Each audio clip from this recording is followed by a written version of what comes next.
Bonjour, je m'appelle Elliot. Ici, j'accompagne trois classes en session 2. J'accompagne la classe de Marc Copé, la classe d'Agnès Sulem et la classe de Claude Lefebvre.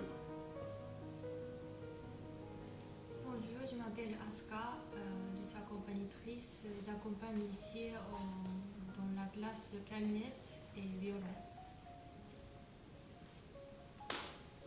Bonjour, je m'appelle Antoine, donc j'accompagne ici la deuxième session de l'Académie de Nice dans les classes de violoncelle de Marie-Paul Milone et la classe de Françoise Nieri en alto. Bonjour, je m'appelle Nao. J'accompagne ici dans la classe de flûte Madame Claude Lefebvre et dans la classe de violon Madame Stéphanie Marie-Devant. Alors notre rôle c'est que on accompagne des élèves ici qui sont venus à l'académie et on fait une répétition entre nous, c'est-à-dire avec des élèves et nous accompagnateurs. Et aussi on accompagne en cours et on accompagne par exemple pour l'audition de la classe et le concert de fin de session. On prévient des programmes, ce qu'on va jouer, ce qu'on va travailler ici à l'académie un peu en avance, mais vu qu'il y a beaucoup d'élèves ici, on déchiffre la plupart des pièces. Donc on est obligé de déchiffrer assez rapidement et en même temps il faut qu'on guide les élèves musicalement. C'est quand même très important le rôle d'accompagnateur quand on fait une interprétation avec des étudiants. Mais en même temps c'est très agréable à travailler avec des professeurs. On peut rencontrer des élèves et des super professeurs ici.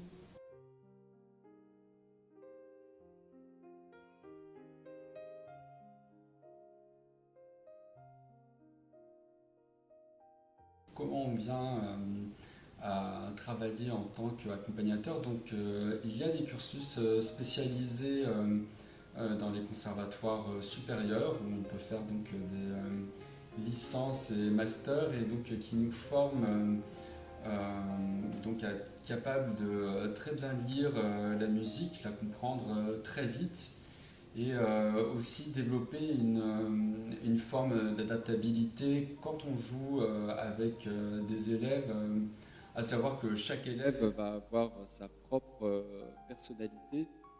Et donc l'idée c'est vraiment de partir de cette musicalité de l'élève qui lui est propre pour ensuite faire des propositions musicales et puis ensuite aussi une responsabilité quelque part de professeur aussi dans le coaching où on peut aussi donner beaucoup d'éléments aux élèves pour qu'ils puissent améliorer leur partie. Ainsi que du travail de mise en place pour comprendre qui fait quoi, à quel moment quand on joue ensemble. Il faut savoir aussi que en tant que pianiste, comme on a un instrument polyphonique, on a énormément de répertoire en instruments solo, mais les instrumentistes ils ont un petit peu de répertoire solo, mais souvent ils ont besoin d'un soutien harmonique. Et c'est pour ça que la majeure partie du répertoire pour les autres instrumentistes, il y a une partie d'accompagnement piano et c'est vraiment un travail de construire cet ensemble avec les instrumentistes et aussi les amener à se questionner davantage sur leur rôle dans les pièces.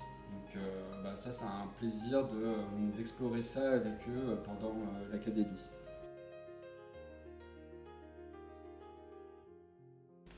Plutôt c'est tous les répertoires.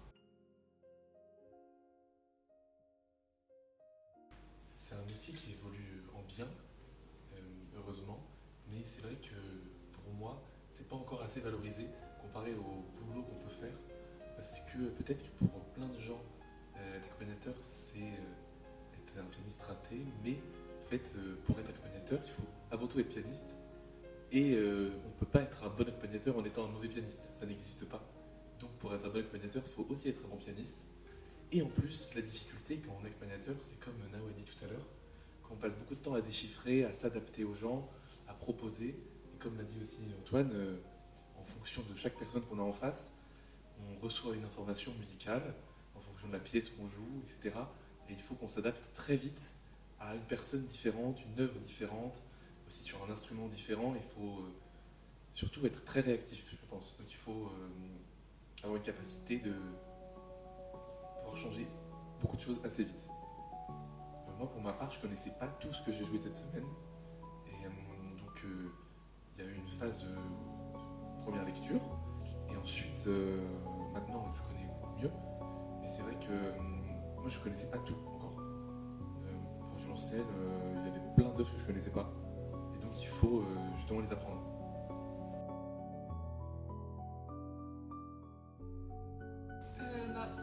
Moi, je travaille en tant que professeur de piano aussi à côté, en privé, et aussi accompagnateur dans quelques écoles de conservatoire.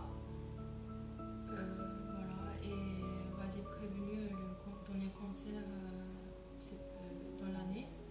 Donc voilà, oui, tout à fait. En fait, moi, je ne fais pas forcément beaucoup d'accompagnement à l'année, je suis encore étudiant, mais j'étudie dans les classes d'accompagnement, justement, et j'essaye de faire des concerts de piano aussi. Moi, je trouve que dans le même esprit de réactivité, donc à des élèves différents, les formations d'accompagnement qu'on suit, elles sont faites aussi pour nous faire réagir pour développer une polyvalence et nous permettre d'être compétents sur des situations de concerts très différentes. Donc, par exemple, des spectacles, du coaching vocal, du piano d'orchestre, des ensembles de musique contemporaine. Donc l'accompagnement, ça nous permet d'avoir accès à des tas de formats différents de prestations musicales. Et en tout cas, me concernant, moi, les 2 dernières années, j'étais pas en France, j'étais en Autriche à Salzbourg. Mais avant ça, dans le cadre de mes études d'accompagnement et de mon métier d'accompagnateur, c'est vrai que j'avais accès à tout un tas de différentes prestations. Et c'est vrai que comme on développe aussi une certaine capacité à monter très très vite des œuvres et peut-être à avoir des occasions de concerts différentes presque toutes les semaines, du coup on a quand même accès à beaucoup d'activités musicales. Moi, ce que je trouve en faisant l'accompagnement piano ici dans le stage, c'est que nous aussi, en assistant au cours avec les professeurs, en fait, on peut apprendre beaucoup de choses par des conseils de professeurs. Par exemple, nous, on joue du piano, mais piano, ça peut être un orchestre comme un instrument. Donc, même si je joue pas le même instrument, par exemple, moi, cette session, je fais de classe de flûte et violon, mais j'apprends aussi beaucoup de choses, comme ça je peux connaître beaucoup plus de chaque instrument, les mécaniques, et comment on peut mieux interpréter la pièce, l'utilisation corporelle et tout. On apprend beaucoup de choses, donc nous en tant que musiciens et musiciennes aussi, on peut apprendre beaucoup de choses en faisant de ce métier accompagnateur, je pense.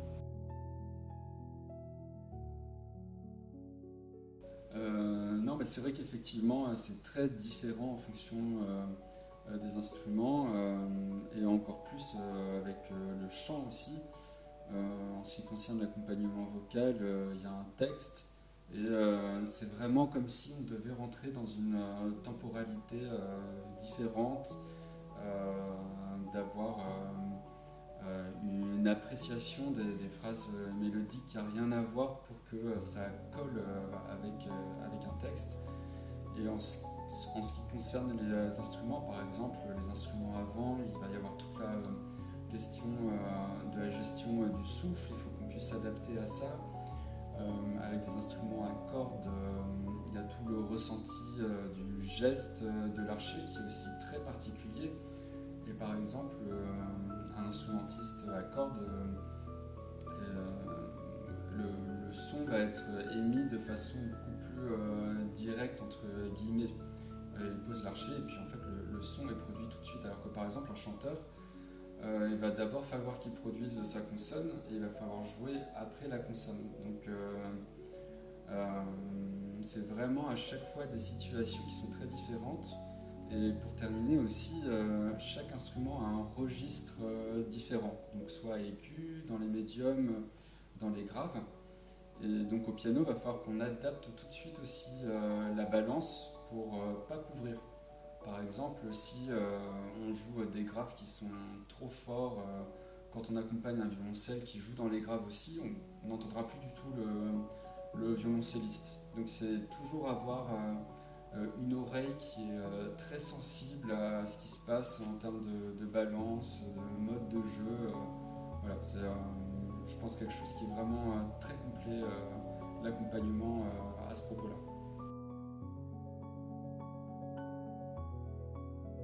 Bah oui, absolument, parce que nous, on a la partie de l'instrumentiste sous les yeux, et donc ça se réduit pas seulement à de la mise en place, il faut aussi pouvoir lui donner, partager en tout cas les intuitions qu'on a, et le solliciter sur des choses auxquelles il ne ferait pas attention.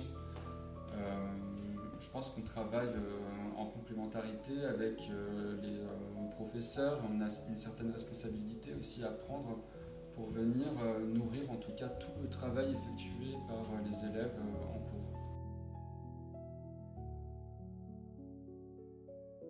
Alors ça dépend beaucoup des professeurs. Il y en a qui ont besoin de vraiment travailler de pair avec les accompagnateurs, et dans ce cas-là, ils vont demander aux accompagnateurs peut-être de travailler plus certains aspects, de travailler plutôt telle pièce. Il y en a d'autres qui préfèrent traiter les choses avec plus de distance. Et donc dans ce cas-là, l'accompagnateur fait le travail avec l'élève, et puis après il y a la situation de cours. C'est pour ça aussi que par exemple dans la gestion des heures d'accompagnement qui nous sont allouées, les professeurs vont s'emparer de ça de façon très différente. Il y en a qui vont considérer que le travail de répétition avec l'accompagnateur est important, et après chacun a sa liberté bien évidemment. Et du coup je sais pas, par exemple on pourrait avoir 1h30 seul avec l'étudiant, et ensuite le professeur va venir jeter un coup d'œil.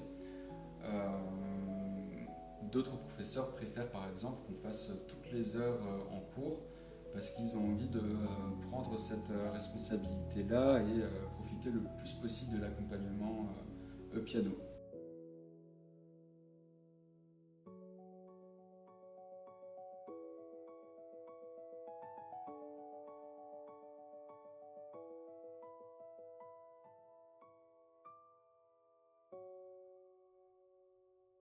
Oui, exactement.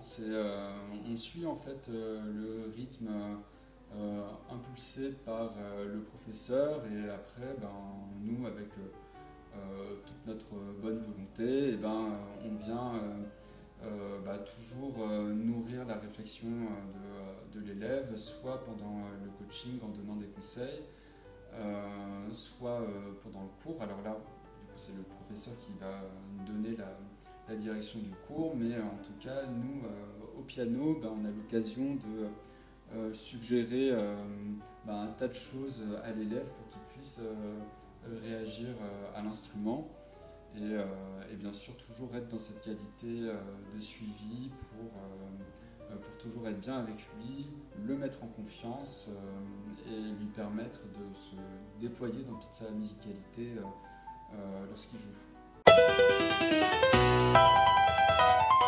Merci à vous, merci beaucoup.